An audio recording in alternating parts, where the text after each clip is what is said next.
கர்த்தராகிய இயேசு கிறிஸ்துவின் நாமத்தினாலே நான் உங்களை வாழ்த்துகிறேன். இந்த ஆசீர்வாதத்தின் விடியல் என்று சொல்லக்கூடிய இந்த நிகழ்ச்சியிலே இந்த காலவேளையிலே உங்களை சந்திப்பதில் மிகுந்த மகிழ்ச்சி அடைகிறேன். நான் இந்த நாளில் உங்களோடு கூட பகிர்ந்து கொள்ளும்படியான தேவனுடைய வார்த்தை ஏசாயா தீர்க்கதரிசியின் புஸ்தகம் 49 அதிகாரம் 25 வசனம்.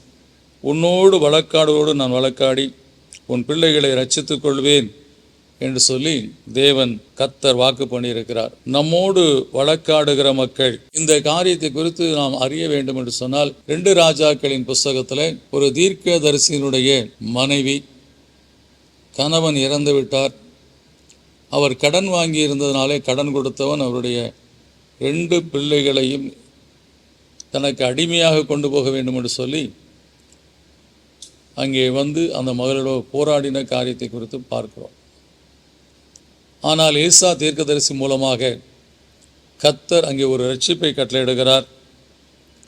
உன்னிடத்தில் என்ன இருக்கிறது என்று சொல்லி கேட்டு அவள் சொல்லுகிறார், பானையில் கொஞ்சம் எண்ணெய் இருக்கிறது, நீ போய் பக்கத்தில் இருக்கக்கூடிய எல்லா மக்களிடத்திலிருந்தும் உன் வீட்டில் இருக்கிற பாத்திரங்களை எடுத்து வைத்து அதில் அந்த எண்ணெயை ஊற்று என்று சொல்லி அந்த எண்ணெயானது அவருடைய வீட்டில் இருந்த பாத்திரங்களும் நிரம்பி வாங்கி கொண்டு வந்த பாத்திரங்களை நிரம்பி நிறைவடையும்படியான ஒரு ஆசீர்வாதத்தை கர்த்தர் அங்கே செய்தார். அன்றைக்கு அந்த குடும்பத்தில் அந்த பிள்ளைகளை கடன் கொடுத்துருக்கான், நான் பிள்ளைகளை எனக்கு அடிமைகளாய் கூட்டிக் கொண்டு போவேன்னு சொல்லி வழக்காடி கொண்ட மனிதனுக்கு முன்பாக கர்த்தர் எலிசா மூலமாய் செய்த காரியத்தினாலே அந்த பிள்ளைகளை ரட்சித்து கொண்டார், ரட்சித்து காத்து கொண்டார் என்று சொல்லக்கூடிய காரியத்தை பார்க்கிறோம். அந்த தகப்பன் உத்தமனாய் வாழ்ந்து தேவ ஊழியத்தை செய்தனாலே ஒருவேளை ஒரு நெருக்கத்தின் மத்தியிலே அந்த மனிதன் கடனை வாங்கியிருந்தாலும் கூட அந்த பிள்ளைகளுடைய வாழ்க்கையில் ஏற்பட்ட நெருக்கத்தை கர்த்தர் இந்த வழக்காடுகிற மக்களுடைய கரத்திலிருந்து காத்து கொண்டார் சொல்லக்கூடிய காரியத்தை பார்க்கிறோம். பிள்ளைகளை ரட்சித்துக் கொள்வேன்னு சொன்ன தேவன் அப்படியா அந்த தீர்க்கதரிசியினுடைய பிள்ளைகளை அந்த ஒரு அற்புதத்தின் மூலமாய் ரட்சித்து காத்து கொண்டார். அவர்கள் அடிமைகளாய் கடந்து செல்ல முடியாதபடி போகாதபடி தடுத்து ஆட்கொண்டார்னு சொல்லக்கூடிய காரியத்தை பார்க்கிறோம். எனவே நம்முடைய வாழ்க்கையில் நாம் கர்த்தருக்கு முன்பாய் வாழுகிற வாழ்க்கையின் காரியங்களை கர்த்தர் அறிந்திருக்கிறார்.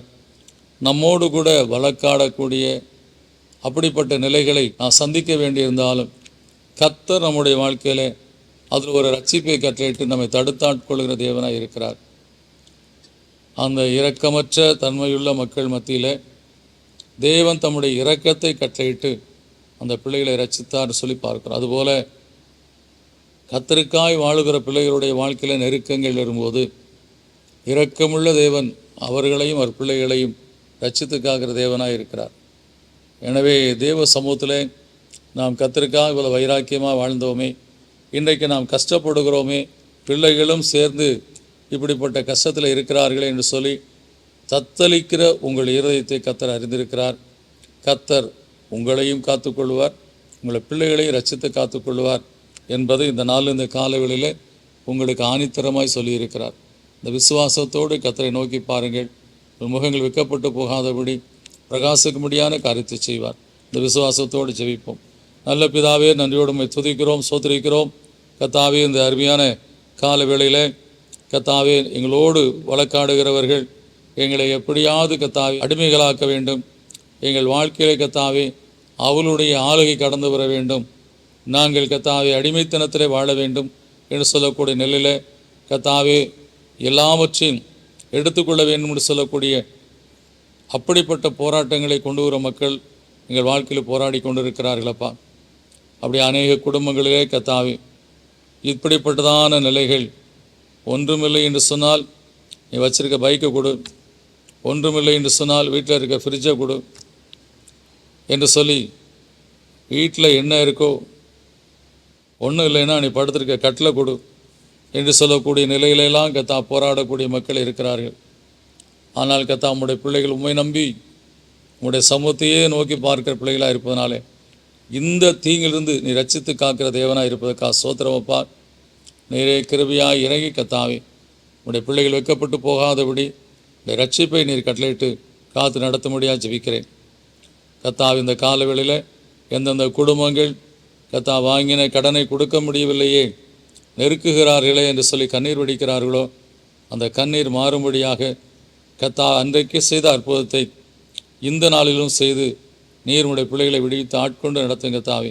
இயேசுவின் நாமத்தில் கேட்க நல்ல பிதாவே, ஆமென். நிச்சயமாய் கர்த்தர் உங்களோடு வழக்காடுகிற மக்களை உங்களுக்கு முன்பாக வைக்கப்படும்படியான நிலைகளை கொண்டு வந்து நிறுத்துவார்.